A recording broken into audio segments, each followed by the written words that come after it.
इस 14 अगस्त पे जो खैबर सिटी के यूज़र हैं उनको क्या मैसेज देना चाहते हैं?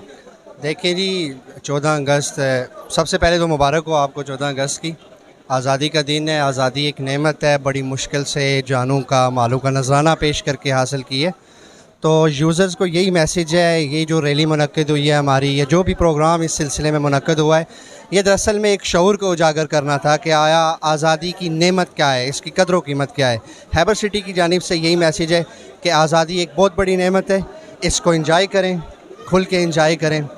और खैबर सिटी की तरफ से जितने भी शोधा हैं इस आज़ादी के हसूल में, जिन लोगों ने अपनी जानों का नजराना पेश किया, उसके बाद पाकिस्तान में जितने भी शहीद हुए, वो चाहे आर्मी के रिलेटेड हों, दहशतगर्दी के दौरान जाने गई हैं, या फिर पुलिस के नौजवान जो दहशतगर्दी में शहीद हुए हैं, तो खैबर सिटी उन तमाम शोधा को, उनकी फैमिलीज़ को ज़बरदस्त इस 14 अगस्त पे खराज अक़ीदत पेश करती है।